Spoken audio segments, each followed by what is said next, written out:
এখন বাংলায় স্থানীয় সংবাদ শুনবেন।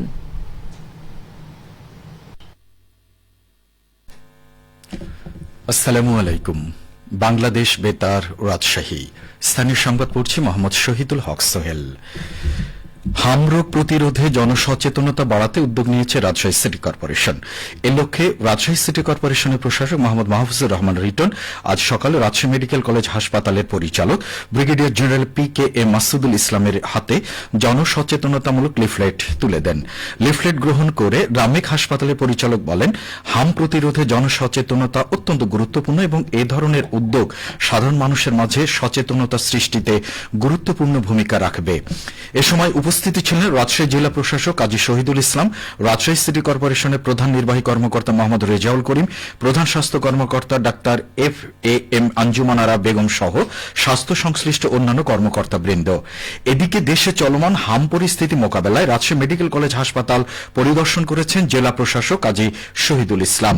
পরিদর্শনকালে চিকিৎসা ব্যবস্থা, আইসোলেশন, ওষুধ সরবরাহ ও জনবল প্রস্তুতি পর্যালোচনা করা হয় এবং প্রয়োজনীয় দিক নির্দেশনা দেওয়া হয়। রোগীদের সেবা নিশ্চিতকরণ, পরিচ্ছন্নতা বজায় রাখা এবং সংক্রমণ প্রতিরোধে স্বাস্থ্যবিধি মেনে চলার উপর গুরুত্ব আরোপ করা হয়। একই সঙ্গে আশপাশ এলাকায় পরিচ্ছন্নতা ও জনসচেতনতা বৃদ্ধির আহ্বান জানানো হয়। রাজশাহী মেডিকেল কলেজ হাসপাতালে গত 24 ঘণ্টায় হামে আক্রান্ত হয়ে মারা গেছে 3 জন শিশু। এই নিয়ে হামে আক্রান্ত হয়ে মৃতের সংখ্যা দাঁড়ালো 38 জনে। বিষয়টি নিশ্চিত করেছেন রাজশাহী মেডিকেল কলেজ হাসপাতালের মুখপাত্র ও EMO ইনচার্জ ডাক্তার শঙ্কর কে বিশ্বাস। তিনি জানান, গত 24 ঘণ্টায় সাসপেক্টেড হামের নতুন কেস ভর্তি 25, সাসপেক্টেড হামে চিকিৎসাধীন মোট ভর্তির সংখ্যা 149 জন রোগী। রাজশাহী মেডিকেল কলেজ হাসপাতালের হামের উপসর্গ নিয়ে ভর্তি রোগীদের জন্য পৃথক একটি ওয়ার্ড সহ 2টি কর্নার করা হয়েছে। এছাড়া নির্ধারিত 4টি ওয়ার্ডে শিশুদের চিকিৎসা দেওয়া হচ্ছে। বৃদ্ধি করা হয়েছে শিশুদের জন্য নির্ধারিত ICU বেডের সংখ্যা। রাজশাহীকে পরিচ্ছন্ন নগরী হিসেবে গড়ে তোলার উদ্যোগের পাশাপাশি বাজারে জ্বালানি তেলের কৃত্রিম সংকট ও অবৈধ মজুদ ঠেকাতে কঠোর অবস্থানের কথা জানিয়েছেন জেলা প্রশাসক কাজী শহীদুল ইসলাম। তিনি বলেছেন, কোনোভাবেই অবৈধভাবে তেল মজুদ করতে দেওয়া হবে না। এ ধরনের অনিয়মে জড়িতদের বিরুদ্ধে জরিমানা সহ কঠোর আইনি ব্যবস্থা নেওয়া হবে। আজ সকালে পবা উপজেলার কাঁটাখালী পৌর বাজারে পরিচ্ছন্নতা অভিযানের উদ্বোধন শেষে সাংবাদিকদের বিভিন্ন প্রশ্নের জবাবে তিনি এসব কথা বলেন। জেলা প্রশাসক বলেন, রাজশাহীকে একটি পরিষ্কার পরিচ্ছন্ন নগরী হিসেবে গড়ে তোলার যে প্রতিশ্রুতি প্রশাসন দিয়েছিল তার বাস্তবায়ন ইতিমধ্যে শুরু হয়েছে। বরেন্দ্র কর্তৃপক্ষের ফেলে রাখা একটি ড্রেনের অসম্পূর্ণ কাজ দ্রুত শেষ করার উদ্যোগ নেওয়া হয়েছে। একই সঙ্গে উপজেলা ও পৌর এলাকার অপরিষ্কার অসম্পূর্ণ ড্রেনগুলো চিহ্নিত করে সেগুলো পরিষ্কার করতে সংশ্লিষ্টদের নির্দেশ দেওয়া হয়েছে। তেলের বাজার নিয়ন্ত্রণের প্রসঙ্গে কাজী শহীদুল ইসলাম বলেন, আজ সকালে দুর্গাপুরে অভিযান চালিয়ে অবৈধ তেল মজুদের বিরুদ্ধে ব্যবস্থা নেওয়া হয়েছে। ইউনিয়ন পর্যায় থেকে শুরু করে প্রতিটি উপজেলায় ইওনো, সহকারী কমিশনার ভূমি এবং এক্সিকিউটিভ ম্যাজিস্ট্রেটদের অভিযান পরিচালনার জন্য কঠোর নির্দেশনা দেওয়া হয়েছে। মহানগর এলাকা থেকে শুরু করে পুরো জেলায় এদিন থেকেই সাঁড়াশি অভিযান চালানো হবে।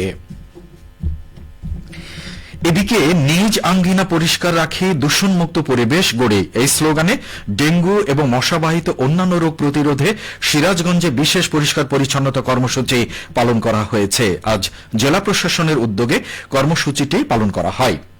পরিষ্কার পরিচ্ছন্নতা অভিযান উদ্বোধন করেন সিরাজগঞ্জের জেলা প্রশাসক মোহাম্মদ আমিনুল ইসলাম। এ সময় তিনি বলেন, ডেঙ্গু এবং মশাবাহিত রোগের প্রাদুর্ভাব ঘটে ময়লা আবর্জনার স্তূপ থেকে সৃষ্ট ডেঙ্গুর লার্ভায়। সুতরাং এই রোগগুলি থেকে নিজ পরিবার এবং অন্যান্যদের রক্ষায় নিজ উদ্যোগে পরিষ্কার পরিচ্ছন্ন করা উচিত। উদ্বোধনী অনুষ্ঠানে স্থানীয় সরকার বিভাগের উপপরিচালক মোহাম্মদ কামরুল ইসলাম সহ জেলা প্রশাসনের কর্মকর্তারা উপস্থিত ছিলেন। রাজশাহী তানোর পৌরসভায় নবুয়াতলা ব্রিজ এবং সরঞ্জায় সরকারি প্রাথমিক বিদ্যালয় সংযোগ সড়কের উদ্বোধন করা হয়েছে। আজ দুপুর 12:30টায় সংযোগ সড়কের উদ্বোধন করেন রাজশাহী 1 আসনের সংসদ সদস্য অধ্যাপক মোহাম্মদ মুজিবুর রহমান। এ সময় LGED প্রকৌশলী, স্থানীয় জনপ্রতিনিধি ও বিভিন্ন শ্রেণী পেশার মানুষ উপস্থিত ছিলেন। দীর্ঘদিনের প্রত্যাশিত এ ব্রিজ ও সড়ক চালু হয় এলাকার যোগাযোগ ব্যবস্থা সহজ এবং নিরাপদ হবে বলে আশা করছেন স্থানীয়রা। উদ্বোধনী বক্তব্যে এমপি মুজিবুর রহমান বলেন, অবকাঠামোগত উন্নয়ন জনগণের জীবনমান উন্নয়নে গুরুত্বপূর্ণ ভূমিকা রাখে এবং এ ধরনের প্রকল্প ভবিষ্যতেও অব্যাহত থাকবে। সবশেষে আবহাওয়া। আজ দুপুর 2টায় রাজশাহীতে তাপমাত্রা ছিল 36.5 ডিগ্রি সেলসিয়াস। এ সময় বাতাসে আপেক্ষিক আর্দ্রতার পরিমাণ ছিল 32%। রাজশাহী ও পার্শ্ববর্তী এলাকায় আজ সূর্য অস্ত যাবে সন্ধ্যে 6:22। সংবাদ শেষ হলো। আমাদের পরবর্তী স্থানীয় সংবাদ শুনবেন বিকেল 4:05।